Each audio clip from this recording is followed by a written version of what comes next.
በወላይታ ዞን ከወኮሻ ወረዳ በመሬት መንሸራተት ምክንያት ተፈናቅለው በአበላ አባያ ወረዳ ለሰፈሩ ወገኖች 1.5 ሚሊዮን ብር በላይ የሚገመት የቁሳቁስ ድጋፍ ማድረጉን የደቡብ ኢትዮጵያ ክልል ሴቶችና ማህበራዊ ጉዳይ ቢሮ አስታወቀ። በክልሉ በተፈጥሮና ሰው ሰራሽ አደጋ ምክንያት ለተጎዱ ወገኖች ለኑሮ ተስማሚና ምቹ ሁኔታ እንዲፈጠር ትኩረት ሊደረግ እንደሚገባ ተገልጿል። ሰናይት አብርሃም እንደሚከተለው ታቀርበዋለች።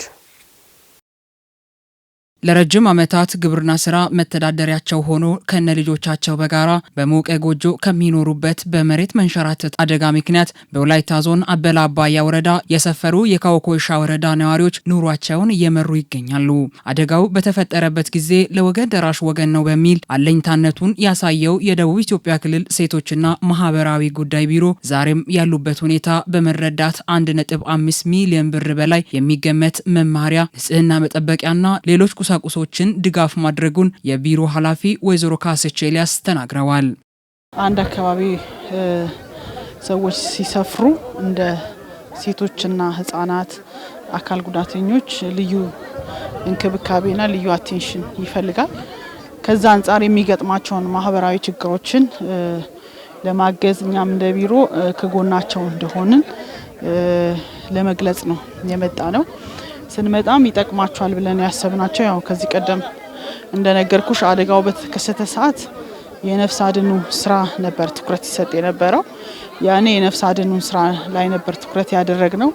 አሁን ግን ወደዚህ ወደ ሪሎኬት ወተደረገበት ቦታ መተው በሚኖሩበት ሰዓት ያው አካባቢው እንደምታዩት አዲስ ከመሆኑ ጋር ተያይዞ የተለያዩ ማህበራዊ አገልግሎቶችን በቅርበት ላይ ያገኙ ስለሚችሉ የሚጠቅማቸውን አጠቃላይ ከደብተር ከስክሪፕቶ ከንጽህና መጠበቂያ ጋር አንድ ላይ ከ1.5 ሚሊዮን ገደማ ይሆናል። በአበላ አባያ ወረዳ በተፈጥሮ አደጋ ተፈናቅለው የመጡ ወገኖችን ለመርዳት ለህፃናት መማሪያ ቁሳቁስና አልባሳት እንዲሁም ንጽህና መጠበቂያ ድጋፍ ያደረገው ቢሮ በክልሉ በ12ቱ ዞኖችና ከተማ አስተዳደሮች ካሉበት ቦታ ለተፈናቀሉ ዜጎች ምቹ ሁኔታ ለመፍጠር ከባለድርሻ አካላት ጋር በትኩረት እየተሰራ መሆኑን የክልሉ ሴቶችና ማህበራዊ ጉዳይ ቢሮ ምክትል ኃላፊ ወይዘሮ ምህረት በላይ ገልጸዋል።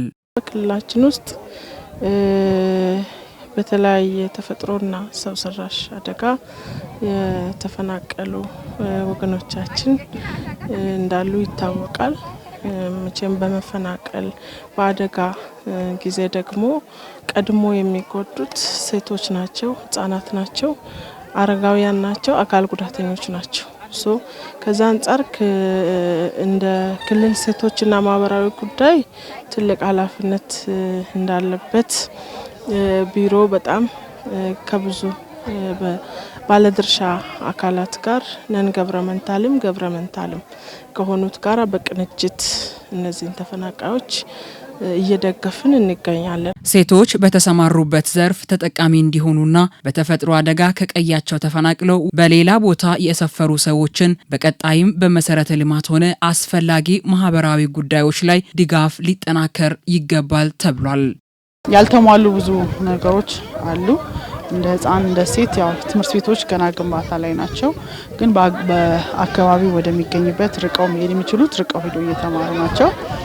ወደፊት ያው የቅድመ መደበኛ ትምህርት ቤቶችን በቅርብ መንግስት አቅዶ እየሰራ ስላለ እኛም ደግሞ እንደ አንድ መንግስት አካል በቅርብ ርቀት መደገፍ ባለብን ጉዳዮች እንደግፋቸዋለን የሚል ሀሳብ ነው።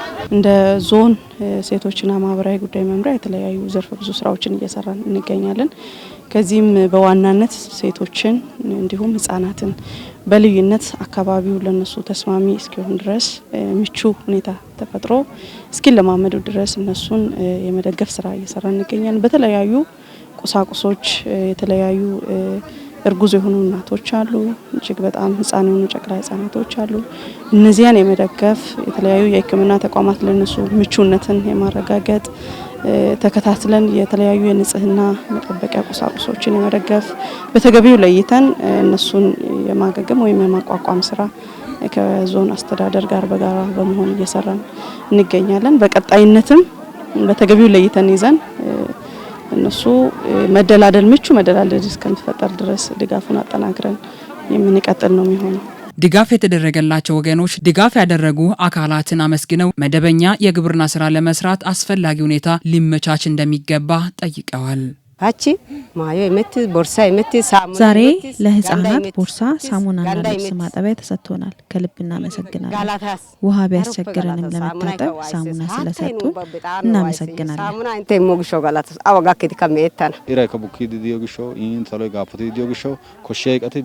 ዝናብ እየዘነበ ስለሆነ መደበኛ የግብርና ስራ ለመስራትም አስፈላጊ ቁሳቁስ ድጋፍ ቢደረግልን እንላለን። 1 ለ10 ተደራጅተን ማሳውን አርሰን ምርታማ ለመሆን በሬም ያስፈልገናል። ጎይዲ ኡባይ ተቀመጠነው ሙሲ ቦራ ከኩሽ ጦምፔ ረጋይት ተባተነ ቢታ ኦቲዮ ይቃቴ የመብራት ችግር አለ። ጨለማ ውስጥ ነው ያለነው። ለግብርና ስራ የሚያግዙ እቃዎች ድጋፍ እንዲደረግ እንፈልጋለን። በዚህ ምክንያት ሙሉ ቤተሰብና ንብረታችን አላመጣንም። ሲጋቴ ዲዮክሾ ጉርሲ የበነሾ አጋናጊ ዲደቴስ ኑ የኮሺያ ባቴ ኮሙና ወንቶ ኢሬካያና በተፈጥሮ አደጋ ወደ አበላ አባያ የመጡ ወገኖች ኑሯቸውን በቋሚ እንዲመሩ ያልተሟሉ የመሰረተ ልማት ስራዎች እንዲሟሉ የሚመለከታቸው አካላት ትኩረት እንደሚሻም ተመላክቷል። በትምህርት ቤቱ ያለው የመማሪያ ቁሳቁስ እጥረት በ2018 ትምህርት ዘመን የተሻለ ውጤት ለማስመዝገብ የሚያደርጉትን ጥረት እያደናቀፈ መሆኑን በኪንዶ ዲዳዬ ወረዳ የሐላሌ ሁለተኛ ደረጃ ትምህርት ቤት ተማሪዎችና መምህራን ተናገሩ። የወረዳው አስተዳደር ችግሩን በመቅረፍ በእውቀት የበለጸጉ ዜጎችን ለማፍራት በትኩረት እሰራለሁም ብሏል። ፍሬህይወት ተስፋዬ ተጨማሪ አላት። በየደረጃው ያሉ ትምህርት ቤቶች ለተማሪዎች ምቹና ለትምህርት ስራ የሚያስፈልጉ ቁሳቁሶችንም ያሟሉ ሊሆኑ ይገባል። በእውቀትና በስነ ምግባር የታነጹ ዜጎችን ከማፍራት አኳያ ኃላፊነት ያላቸው መምህራንና ነገ ሀገሪቱን የሚረከቡት ተማሪዎች በቂ እውቀት ለማግኘት የቤተ ሙከራ ክፍልና የቤተ መጻሕፍት አገልግሎት ችግር እንቅፋት መሆኑን በኪንዶ ዲዳዬ ወረዳ የሐላሌ ሁለተኛ ደረጃ ትምህርት ቤት ተማሪዎችና መምህራን ገልጸዋል። ጥሩ ነው። በጥሩ ሁኔታ እየሰጡ ነው። ለኛ የጎደለው ነገር ላይብረሪ የለም። ለኛ ላይብረሪ ሁሉ ጊዜ ክፍት አይደለም። ራሱ መጽሐፍ አሁን ኒው ከሪኩለም መጥቷል ምናምን ይባላል። መጽሐፍ ተቀይሯል። ግን ኒው ከሪኩለም ጋይዲ አንድም ጋይዲ እንትን ውስጥ የለም። እኛ ላይብረሪ ገብተን ማንበብ አንችልም። ከመጽሐፍ ብቻ ነው እየተማረን ያለ ነው እና ብዙ የተለያዩ ጉድለቶችም ይኖራሉ። ያሉ ጉዳቶች መምህር በትክክል እየገቡ አይደሉም። በትክክል እያስተማሩ አይደለም። ሳነብ ማነበው ያው አሁን የ9ኛ ክፍልንም ካሁን ሰዓት ጀምሬ ማንበብ አለብኝ። ያው ከ12ኛ ክፍል ስንደርስ ከ9 እስከ 12 ያለው ስለሚመጣልን ማለት ነው። ስለዚህ እንደዛ ለማድረግ አሁን ያው አሁን ላይ የ10ኛ ክፍል ብቻ ያጠናሁኝ ነው። ግን ፕላንም ያወጣሁኝ ነው የ9ን የ10ንና ያው ያላነበብኩት ያላወቅኩት ፓርት 9ኛ ክላስ ላይ ስለሚኖር እሱን እንትን ለማድረግ ለማካካስ ለሱም ቢሆን እቅድ ያወጣሁኝ ነው። ከዛ ከ9 እስከ 10 ድረስ ያለውን ካወቅኩኝ ያው 11ኛ ክፍል ስንደርስ ያው ቀላል ይሆንልናል። ስለዚህ እንደዛ ያደረኩኝ ነው። ይሄ ጊዜው የዲጂታል ጊዜ ነው። ተማሪዎቻችን ዲጂታል ተጠቅመን ለማስተማር ብዙ እጥረቶች አሉ ማለት ነው። የኮምፒውተር እጥረቶች አሉ። እንደሞ በቂ ክህሎት ጋፕ በተማሪዎችም ዘንድ እንደሞ ለመምህራንም በቂ ስልጠና ያልተሰጠበት ሁኔታ አለ ማለት ነው። ይሄንን አንድ ላይ አያይዘን አሁን እኔ የሂሳብ መምህር ነኝ። አሁን በሂሳብ ትምህርት ውስጥ ቀጥታ በኮምፒውተር ተደግፈን ኤክሴል ተጠቅመን ምን ስራ አለ ማለት ነው። ያንን ለማስተማር እንኳንስ በቂ የሆነ ክላስ ራሱን ስታንዳርድ ጠብቆ አለመገኘቱ ኖሮም ደግሞ ለሌላ አላማ ነው ለሂሳብ ትምህርት ወይም ለየሰብጀክቱ ተዘጋጅቶ የተቀመጠ የለም ማለት ነው። ተማሪዎች ዝም ብለው የሚገቡበት ነው። ይሄ ላይብረሪ የሚባል ነገር አለ። በዛው ተማሪዎች ይከታተላሉ። ግን እንደ በየሰብጀክቱ ቢኖርና ትምህርት ቤቱ መንግስትም ያንን ቢያመቻች በትምህርት ዘመኑ የመማር ማስተማር ስራ ከመጀመሩ በፊት አስፈላጊ ቅድመ ዝግጅት በማድረግ መጀመራቸውን የሚናገሩት የሐላሌ ሁለተኛ ደረጃ ትምህርት ቤት ዋና ርዕሰ መምህር አቶ ኢያሱ ጫማሳ ተማሪዎች የሚያነሱት ጥያቄ ትክክል መሆኑን ያረጋግጣሉ። አይሲቲ ላብራቶሪ አካባቢ ያለው ነገር መምህራን ኦንላይን ምዝገባዎች አሉ የሚያስ እንትን አለ። ከዛ መነሻ የተመለመሉ መምህራን አሉ። እንደ ወረዳ በዛ ስራ እየተጣበቁበትና ትንሽ እዛ አካባቢ አይሲቲ ላብራቶሪ አካባቢ የተፈጠረው ሰሞኑ ያለው ክፍተት በዚህ ነው። ከዛ ባለፈ ያሉት መምህራን ሁሉም ባይሆን እዛ የተመደበው ሰው የራሱን እየሰራ ነው። ሌሎች ሳይንስ ላብራቶሪዎች መምህራን እየሰሩ ናቸው። ችግር በኬሚስትሪም በባዮሎጂ ግን ፊዚክስ ላብራቶሪ ላይ መምህር ያው አልተመደበም። ከዚህ መነሻ ፊዚክስ ላብራቶሪ የማይሰራበት ሁኔታ አለ ማለት ነው። ተወዳዳሪና ብቁ ተማሪዎችን ለማፍራትም ይሁን የተሻለ ውጤት እንዲያስመዘግቡ በትምህርት ቤቱ ውስጥ አሁን የሚስተዋሉ ችግሮችን ለመቅረፍ በቅንጅት ሊሰራ ይገባል ተብሏል። ማጠቀሻ መጽሐፍት አሁን በአዲሱ ስርዓተ ትምህርት ታትሞ የመጣ ስለሌለ በድሮ ተማሪዎች እየተጠቀሙ ናቸው። አሁን ከባለድርሻዎችም ወረዳውን ከሚያስተዳደሩ ከፊት አመራሮች ጋርም ተነጋግረን የላይብረሪ ቤተ መጻሕፍት የማደራጀት ስራ እያደራጀን ነው። ሌላ ደግሞ በተሞከራም አንፃር ከዚህ በፊት የነበረው ላቦራቶሪ ኬሚካሎች አፓራቶሶች በቂ አይደሉም። ስለዚህ ይሄንን የነበረውም ደግሞ ካጠቃቀም አንፃር የተወሰነ ክፍተት ስለነበረ ይሄንን የማረም ስራ እየሰራ ነው። ከትምህርት አመራር ጋርም መድረክ ፈጥረናል።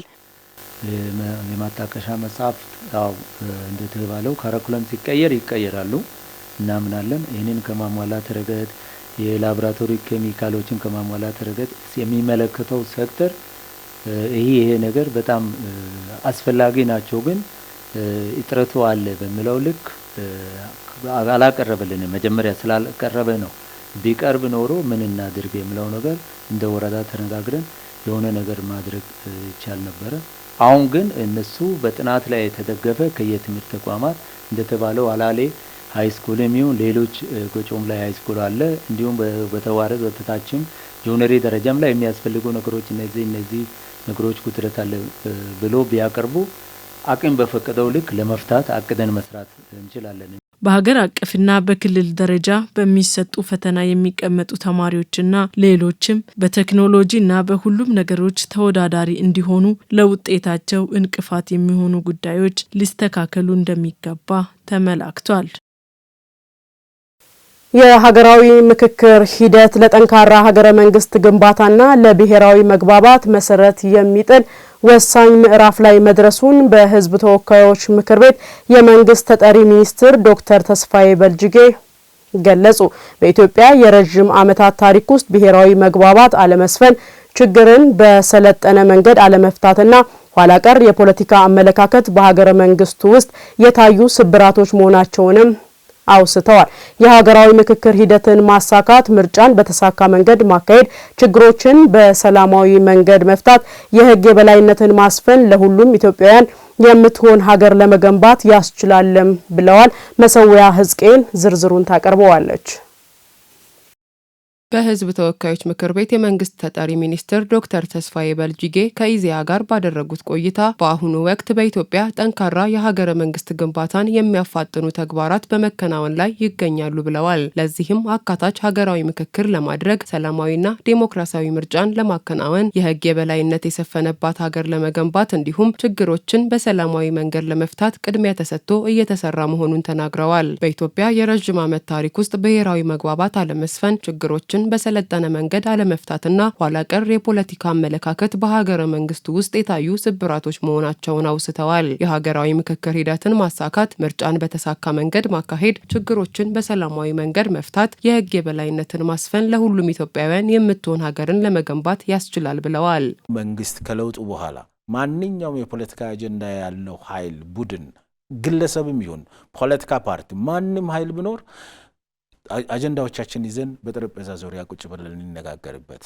በፖለቲካ አጀንዳ ምክንያት እርስ በርስ መገዳደል፣ በፖለቲካ አጀንዳ ምክንያት እርስ በርስ መጠፋፋት፣ በፖለቲካ አጀንዳ ምክንያት መበሻሸቅ፣ ሀገርን ታሳቢ ያላደረጉ ነገር ውስጥ መግባት መቆም አለበት ተብሎ የተያዙ አቅጣጫዎች እና እሳቢዎች ወደ ተግባር ለማስገባት ጥረት እየተደረገ ያለው በዚህ ምክንያት ነው።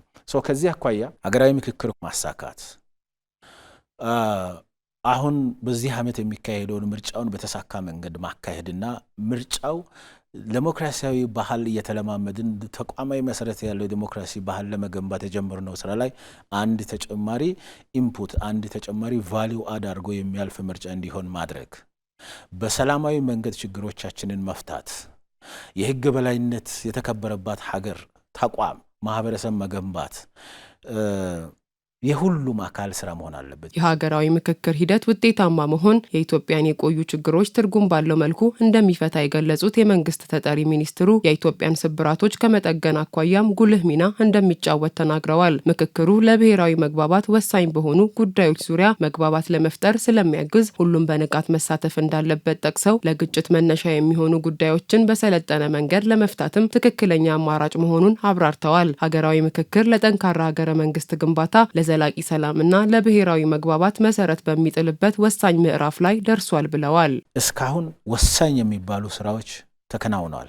አንደኛ አጀንዳ የማሰባሰብ ኢትዮጵያን የሚረብሹ ኢትዮጵያ እንዳትረጋጋ የሚያደርጉ ብሔራዊ መግባባት እንዳይኖር የሚያደርጉ የኢትዮጵያን ልማትና እድገት አደጋ ውስጥ የሚጥሉ በየአካባቢው ያሉ አጀንዳዎች ምንድናቸው የሚባሉ ጉዳዮች በሚገባ ተዘርዝረው ህዝብን ባሳተፈ መንገድ እያንዳንዱ የማህበረሰብ ክፍል በተሳተፈ መንገድ አጀንዳ የመለየ ስራ። ሁለተኛ የአገራዊ ጉባኤ ላይ የሚሳተፉ አካላትንም በየሪጅኑ የማስመረጥ ስራ በተሳካ መንገድ ሄዷል። የተሳካ ሀገራዊ ምክክር ማከናወን ሁሉም ዜጎች የተግባቡበት የጋራ ህገ መንግስት እውን ለማድረግና ወሳኝ በሆኑ ጉዳዮች ላይ የጋራ መግባባት ለመፍጠር ስለሚረዳ የሁሉንም የነቃ ተሳትፎ እንደሚጠይቅ ነው የተናገሩት። በኢትዮጵያ ኋላ ቀር የፖለቲካ ባህልን ለመቀየር አዎንታዊ የሰላም ባህልን ለመገንባት እንዲሁም ኢትዮጵያውያን በተፈጥሮ ሀብቶቻቸው ሰርተው እንዲለወጡና የበለጸገች ሀገር እንዲገነቡ መሰረት ይጥላል ብለዋል። 5 ዋና ዋና ጉዳዮች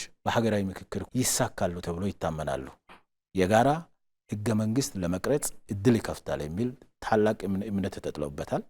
ብሔራዊ መግባባት መፍጠር በሚገባን ጉዳዮች ላይ ብሔራዊ መግባባት ፈጥረን በሀገራዊ ጉዳዮች ላይ የጋራ አቋም እንዲኖረን እድል ይከፍትልናል ተብሎ ይታመናል። የፖለቲካ አጀንዳዎቻችን በሰላማዊ መንገድ መፍታት ልምምዳችንን ያሳድጋል ተብሎ ይታመናል። በዚህ ምክንያት በየዘመኑ በኢትዮጵያ የሚፈራረቀው ግጭት፣ ጦርነት እንዲቆምና ችግሮቻችንን በሰላማዊ መንገድ ፈተን አዎንታዊ የሰላም ባህል ለመገንባት ያግዛል ተብሎ ይታመናል። እነዚህ ነገሮችን ማድረግ ከተቻለ ደግሞ የተፈጥሮ ሀብቶቻችንን በመጠቀም የሰው ሀብቱን በአግባቡ አቀናጅተን በመጠቀም ኢትዮጵያውያን የመበልጸግ ኢትዮጵያውያን ከድህነት መውጣት ኢትዮጵያ የብልጽግና ማሳያ የመሆን እድል ይከፍታል ተብሎ ይታመናል። በተጨማሪም በትግራይ ክልል አጀንዳ የማሰባሰብና የተሳታፊዎች ልየታ ለማከናወን የሚያስችሉ የዝግጅት ስራዎች መከናወናቸውን ጠቁመው ለዚህም ከክልሉ የተለያዩ ባለድርሻ አካላት ጋር ውይይቶች መደረጋቸውን ለምክር ቤቱ ከቀረቡ ሪፖርቶች መገንዘብ እንደሚቻል ተናግረዋል። የምክክር ኮሚሽኑ ለምክር ቤቱ ሪፖርት ሲያቀርብ ማየት እንደቻል ነው በትግራይ ክልልም የቅድመ አጀንዳ ማሰባሰብ ስራ ከተለያዩ ማህበረሰብ ክፍሎች ጋር ውይይት ተካሂዷል። ከምሁራን ጋር ውይይት ተካሂዷል። ከሲቪል ሶሳይቲስ የተለያዩ የህብረተሰብ ክፍሎችን ከሚወክሉ አደረጃጀቶች ጋር፣ ከወጣቶች ጋር፣ ከሴቶች ጋር፣ ከሃይማኖት መሪዎች ጋር፣ ከሀገር ሽማግሌዎች ጋር ውይይት ተካሂዷል። በትግራይ ውስጥ ወደ 8 ከሚሆኑ የፖለቲካ ፓርቲዎች ጋር ውይይት ተካሂዷል።